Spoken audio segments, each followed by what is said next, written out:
Hi, this is my sketchbook. I've been working in it since January 2020, so it's been almost a year. So yeah, this is the first page of the sketchbook. I just wanted it to make it look, pretty. And so this is a Polaroid I took with my friend when we were drawing in a cafe. And this is, I believe, inspired by one art piece I've seen on Pinterest, and I will try to put the ad of the artist somewhere on the screen. So I just redrew the composition on a different paper and with different color scheme. So it's going to be a bit messy at the beginning, since it's been almost a year since I started it. But I guess it's not that bad. The concepts aren't that bad. It's usually a lot of, or it's mostly practice. I made the sketchbook myself because I don't really like a single type of paper sketchbook. So I included the sketching paper, and then this is hot press Arches watercolor paper. And it's been pretty nice to kind of alternate between the different types of paper, and it kind of pushes your limits, or it gets you out of your comfort zone. But it's kind of nice to have a variety of papers in your sketchbook. So yeah, that's mainly why I hand make them. This is a thumbnail page for, so I was supposed to have an exhibition in June, but then this whole corona thing happened, so it got cancelled. And it was supposed to be a series of paintings called Pigments of Emotions, and it's basically depicting different niche emotions with, flowers and flower language. And I did make the hair white, so that's kind of like a tying theme for all the paintings. I finished 4 of them. I was supposed to finish 8. Yeah, I think 4 paintings isn't that bad, considering I was discouraged with the cancellation of the exhibition. But oh well, what can you do? Maybe next year. This is my friend. He has really nice lips, so I painted that. Some more planning for the exhibition. So this is kind of a concept page for the first painting. It's very messy, but I just wanted to get a general aesthetic of the painting on a page so I can remember it later. And I'm actually not sure if I named the individual paintings, but this one was supposed to represent a rejuvenation and kind of energizing yourself after a long day or something like that. And there are marigolds scattered around the boy. So yeah, more hand studies. Here I was pushing myself to draw different facial expressions than the ones I usually do. I usually do a lot of kind of dream state faces. I'm sure you know the type of face I'm talking about. But yeah, I tried something new. It's done in Copic markers, and as you can see, the sketching paper takes the Copic marker quite well. Yeah, so after this one, I believe I stopped drawing portraits for a few months. Maybe like it was probably a few weeks, not months. But this is me getting back to drawing portraits because it was a bit rough, as you can see.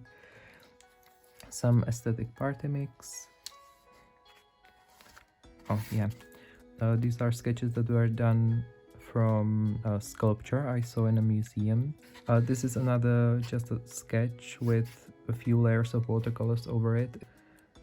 Looking back at it, I like the colors, but the nostril is quite enormous for, it's not very proportionate. And I remember paying attention to the nostrils, and I think I fixed them later. But yeah, here you can still see like the nostril is pretty big. I remember being proud of this hand. I don't know why, it was just a difficult position of the hand, and I don't think it's that bad. Oh well. These are some watercolors I bought, and I did like swatches of them. I remember using the Perylene Maroon a lot at the time. It was one of my favorite colors. The only problem with it was that it was much more vibrant while it was wet, so it dried a bit more dull and brown, but it's still a pretty color. I remember using the other maroon as well a lot, and this one was a bit too like granulating for me perhaps, so I didn't end up using this one a lot, which, you know, sucks when you buy an expensive tube of paint. And this is my attempt to create an OC. I usually don't create like characters because you kind of have to tackle positive and negative qualities in them all together, which is how human beings work. And I like depicting single quality, so it was, you know, difficult. You can't really see the process behind it, I guess, on the page, so I did this in Procreate and then decided to print it and put it in my sketchbook. Some butterfly studies, I believe this is a moth, so some moth studies, night butterflies. Some more portrait studies, and these are landscapes inspired by the song Daydreamer by Aurora. I adore her music, and it just, this is what the song Daydreamer looks like to me.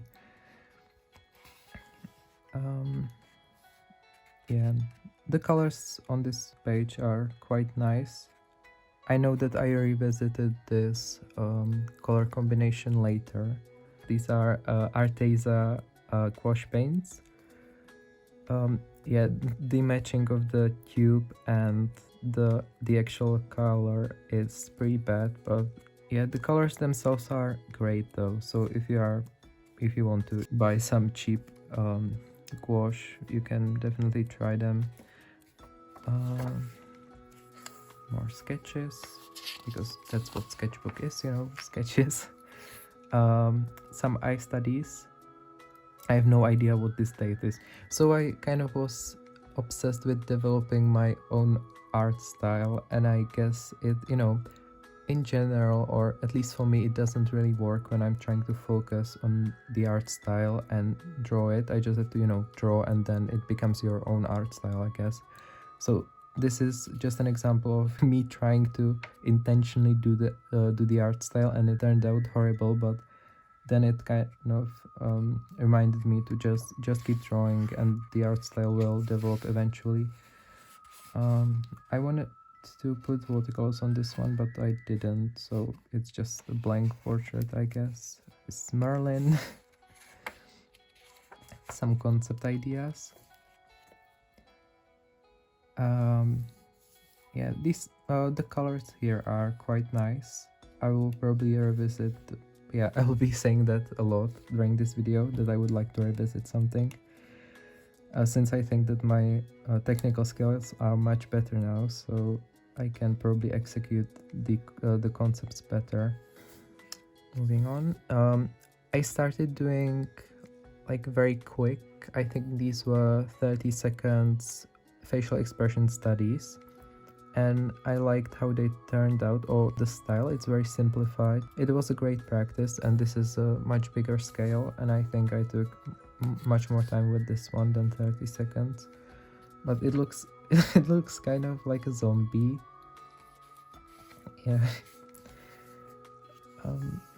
I remember watching a video on YouTube about, like, they were criticizing people on red carpets, how they always put hands in their pockets and it makes them look unapproachable and distrustful, stuff like that.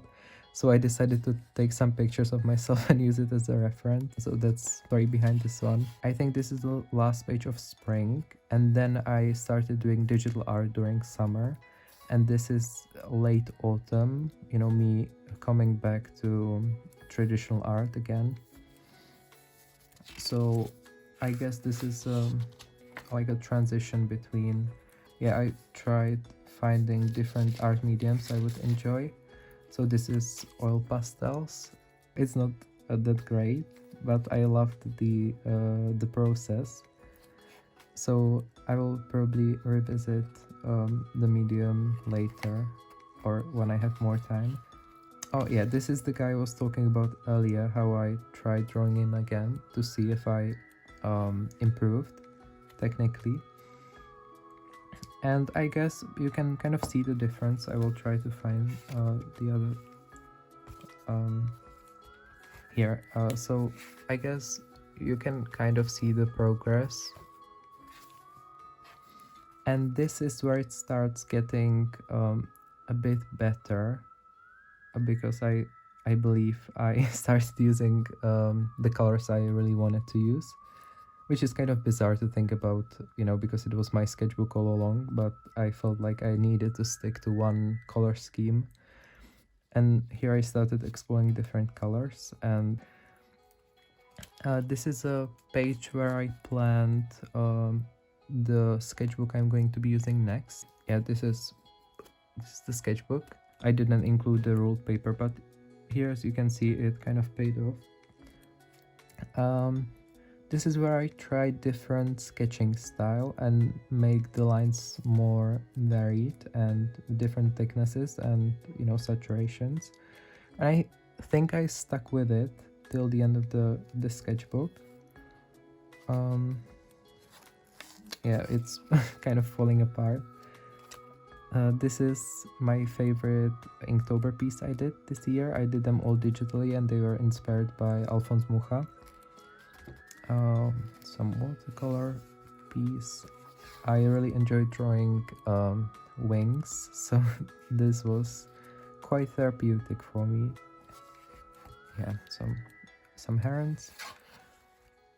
This was from the TV show Castlevania.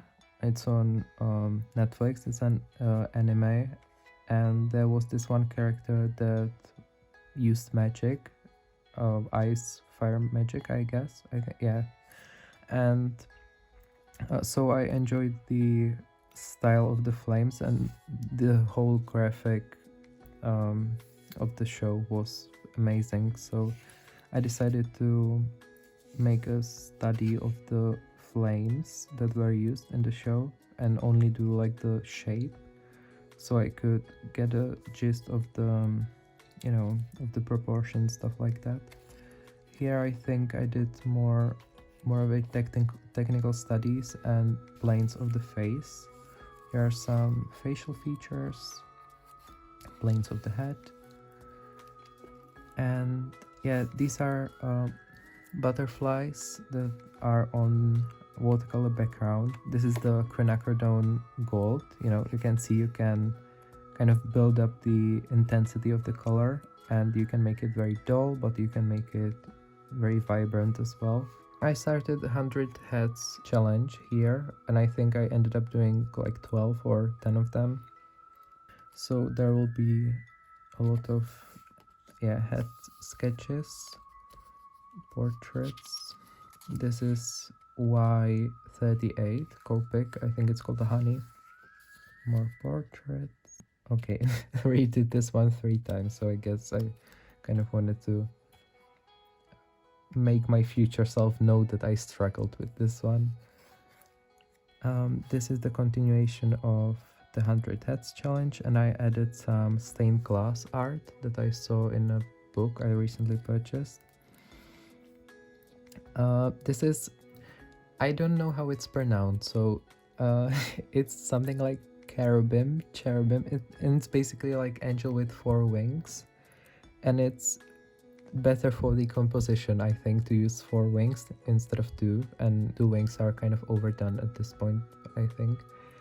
So that's why I did 4 of them. Yeah, here I used to do a lot of architecture studies or architectural studies, and it was quite relaxing, but then I kind of stopped, and I have no idea why. So this is when I came back to it, and I will definitely be doing more of them in the future. More faces. I like how the hair turned out in this one. Yeah, not bad. And yeah, this is one of the better sketches in the sketchbook. it's another four-winged angel because composition. And yeah, quite like this one. Am I tooting my own horn here? No. Like the beginning of the sketchbook was pretty horrible, so I guess if I didn't see an improvement, I would be pretty annoyed. Yeah, so, and this is the last page of the sketchbook. This is dress that was done by Minju Kim. She's a Korean designer. And this was supposed to be her originally, but then I changed the facial feature so it doesn't look like her anymore. So this is the end of the sketchbook. I finished it on the 10th of December